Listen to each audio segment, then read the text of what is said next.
Hi ಎಲ್ಲರಿಗೂ ನಮಸ್ಕಾರ. ನಮ್ಮ ಮೈಸೂರು ವಿಕ್ ಚಾನಲ್ಗೆ ನಿಮ್ಮೆಲ್ಲರಿಗೂ ಸ್ವಾಗತ. ಇವತ್ತಿನ ರೆಸಿಪಿ ಎಲ್ರಿಗೂ ಇಷ್ಟ ಆಗುವಂತಹ ಮಾವಿನಕಾಯಿ ಉಪ್ಪಿನಕಾಯಿ.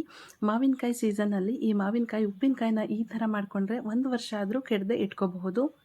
ಟೇಸ್ಟ್ ಕೂಡ ತುಂಬ ಚೆನ್ನಾಗಿರುತ್ತೆ. ನೀವು ಒಂದ್ಸರಿ ಈ ಥರ ಮಾವಿನಕಾಯಿ ಉಪ್ಪಿನಕಾಯಿ ಮಾಡಿಟ್ಕೊಂಡ್ರೆ ಮತ್ತೆ ಅಂಗಡಿಯಿಂದ ತರೋದೇ ಇಲ್ಲ, ಅಷ್ಟು ಟೇಸ್ಟಿಯಾಗಿರುತ್ತೆ. ಹಾಗಾದರೆ ಮಾಡೋದು ಹೇಗೆ ಅಂತ ನೋಡೋಣ ಬನ್ನಿ. ನಾವಿಲ್ಲಿ 2 kg ಅಷ್ಟು ಮಾವಿನಕಾಯಿನ ಚೆನ್ನಾಗಿ ತೊಳೆದು ಸ್ವಲ್ಪನೂ ನೀರಿಲ್ಲದೆ ಇರೋ ಥರ ಒರೆಸಿ ಇಟ್ಕೊಂಡಿದ್ದೀವಿ.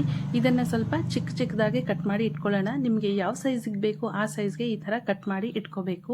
ಮಾವಿನಕಾಯಿನ ಕಟ್ ಮಾಡಿದ್ಮೇಲೆ ಇದನ್ನು ನಾವೊಂದು ಹೇರ್ ಟೈಟ್ ಇರೋಂಥ ಪಾತ್ರೆಗೆ ಹಾಕ್ಕೊಳ್ಬೇಕು, ಅಥವಾ ನಿಮ್ಮ ಹತ್ರ ಗಾಜಿನ ಬಾಟ್ಲು ಅಥವಾ ಪಿಂಗಾಣಿ ಡಬ್ಬ ಇದ್ರೆ ಅದಕ್ಕೆ ಬೇಕಾದರೂ ಹಾಕ್ಕೊಳ್ಬಹುದು. ಸೊ ಮಾವಿನಕಾಯಿ ಪೀಸಸ್ನ ಹಾಕ್ಕೊಳ್ಳೋದಕ್ಕಿಂತ ಮುಂಚೆ ಪಾತ್ರೆ ತಳಕ್ಕೆ ಸ್ವಲ್ಪ 1 ಹಿಡಿಯಷ್ಟು ಕಲ್ಲುಪ್ಪನ್ನು ಹಾಕ್ಕೊಳ್ಬೇಕು. ನಂತರ ನೀವು ಕಟ್ ಮಾಡಿರೋಂಥ ಮಾವಿನಕಾಯಿ ಪೀಸಸ್ನ ಹಾಕ್ಕೊಳ್ಬೇಕು.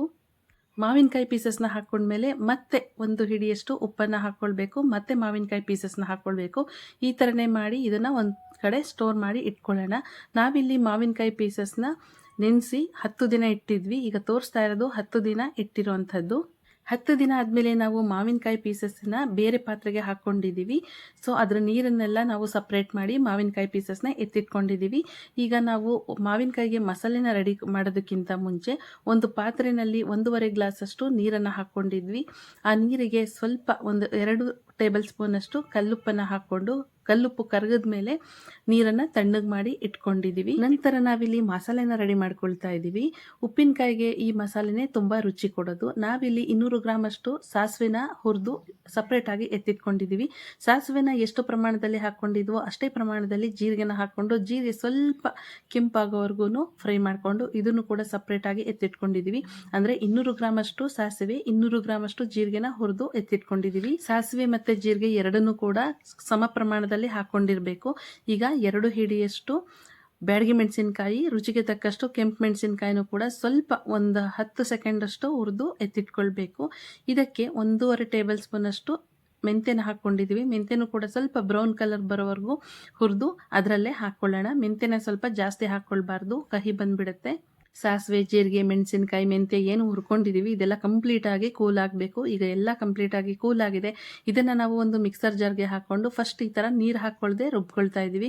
ಈಗ ಇದಕ್ಕೆ ನಾವು ಉಪ್ಪು ನೀರನ್ನು ಮಾಡ್ಕೊಂಡಿದ್ವಲ್ಲ, ಅದು ಕೂಲ್ ಆದಮೇಲೆ ಅದೇ ಉಪ್ಪು ನೀರನ್ನು ಹಾಕ್ಕೊಂಡು ನಾವು ಈ ರೀತಿ ಸಾಫ್ಟ್ ಪೇಸ್ಟನ್ನು ಮಾಡ್ಕೊಂಡಿದ್ದೀವಿ. ನೋಡ್ತಾ ಇರ್ಬೋದು, ನಾವು ಇದಕ್ಕೇನು ಕಲರ್ ಹಾಕಿಲ್ಲ.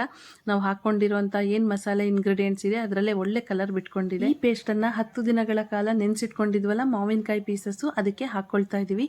ಉಪ್ಪಿನಕಾಯಿನ ಸ್ಟಾರ್ಟ್ ಮಾಡಿ ಎಂಡ್ ಮಾಡೋವರೆಗೂ ಎಲ್ಲೂ ಕೂಡ ನಾವು ನೀರಿನ ಅಂಶನ ಇದಕ್ಕೆ ಟಚ್ ಮಾಡಬಾರ್ದು, ಬೇಗನೆ ಹಾಳಾಗೋ ಚಾನ್ಸಸ್ ಇರುತ್ತೆ. ನಾವು ಯೂಸ್ ಮಾಡೋ ಸ್ಪೂನ್ ಆಗಲಿ ಪಾತ್ರೆಗಳಾಗಲಿ ಯಾವುದು ಕೂಡ ನೀರಿನಂಶ ಇರಬಾರ್ದು. ಈಗ ಮಸಾಲೆನ ಹಾಕ್ಕೊಂಡು ನಾವು ಮಾವಿನಕಾಯಿ ಪೀಸಸ್ಗೆ ಚೆನ್ನಾಗಿ ಮಿಕ್ಸ್ ಮಾಡ್ಕೊಳ್ತಾ ಇದ್ದೀವಿ. ಇದಿಷ್ಟೇ ಮಸಾಲೆ, ಇದನ್ನು ನಾವು 1 ವರ್ಷ ಕೂಡ ಕೆಡದೆ ಇಟ್ಕೋಬೋದು, ಅಷ್ಟು ಚೆನ್ನಾಗಿರುತ್ತೆ. ನೋಡ್ತಾ ಇರ್ಬೋದು, ಕನ್ಸಿಸ್ಟೆನ್ಸಿ ಎಲ್ಲ ಪರ್ಫೆಕ್ಟಾಗಿ ಬಂದಿದೆ. ಕೊನೆಯದಾಗಿ ನಾವು ಇದಕ್ಕೆ ಒಗ್ಗರಣೆನ ಮಾಡ್ಕೊಳ್ತಾ ಇದ್ದೀವಿ. ಈಗ ಒಂದು ಪಾನ್ನಲ್ಲಿ ಒಗ್ಗರಣೆಗೆ ಬೇಕಾಗಿರೋಷ್ಟು ಎಣ್ಣೆನ ಹಾಕ್ಕೊಳ್ಳೋಣ. ನಾವಿಲ್ಲಿ ಎಣ್ಣೆನ ಜಾಸ್ತಿನೇ ಹಾಕ್ಕೊಳ್ತಾ ಇದ್ದೀವಿ. 200 ಗ್ರಾಮ್ ಅಷ್ಟು ನಾವು ಸಾಸಿವೆ ಎಣ್ಣೆನ ಹಾಕ್ಕೊಳ್ತಾ ಇದ್ದೀವಿ. ಉಪ್ಪಿನಕಾಯಿಗೆ ಸಾಸಿವೆ ಎಣ್ಣೆ ಹಾಕಿದ್ರೆ ಟೇಸ್ಟ್ ತುಂಬ ಚೆನ್ನಾಗಿರುತ್ತೆ, ಹಾಗೆ ಲಾಂಗ್ ಟೈಮ್ ಕೆಡದೇ ಇರುತ್ತೆ. ಎಣ್ಣೆ ಬಿಸಿ ಆದಮೇಲೆ ಒಂದು 5 ರಿಂದ 6 ಸ್ಪೂನು ಸಾಸಿವೆನ ಹಾಕ್ಕೊಂಡಿದ್ದೀವಿ. ಹಾಗೆ ಸ್ವಲ್ಪ ಹಿಂಗನ್ನು ಜಾಸ್ತಿನೇ ಹಾಕ್ಕೊಳ್ಳೋಣ. 1 ಟೇಬಲ್ ಸ್ಪೂನ್ ಅಷ್ಟು ಹಿಂಗನ್ನು ಹಾಕ್ಕೊಂಡು ಸಾಸಿವೆ ಸ್ವಲ್ಪ ಚಿಟಪಟ ಅಂತ ಸೌಂಡ್ ಬರೋವರೆಗೂ ಇದನ್ನು ಫ್ರೈ ಮಾಡ್ಕೊಳ್ಬೇಕು. ಚಿಟಪಟ ಅಂತ ಸೌಂಡ್ ಬರೋಕ್ಕೆ ಸ್ಟಾರ್ಟ್ ಮಾಡಿದ ತಕ್ಷಣವೇ ಗ್ಯಾಸನ್ನು ಆಫ್ ಮಾಡ್ಕೊಳ್ಳೋಣ. ಯಾಕೆಂದರೆ ಎಣ್ಣೆ ಬಿಸಿ ಇರುತ್ತಲ್ಲ, ಅದೇ ಬಿಸಿನಲ್ಲೇ ಸಾಸಿವೆ ಎಲ್ಲ ಚೆನ್ನಾಗಿ ಫ್ರೈ ಆಗುತ್ತೆ.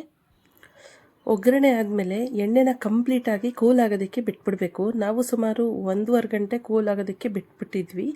ಈಗ ಕಂಪ್ಲೀಟಾಗಿ ಎಣ್ಣೆ ಕೂಲ್ ಆಗಿದೆ.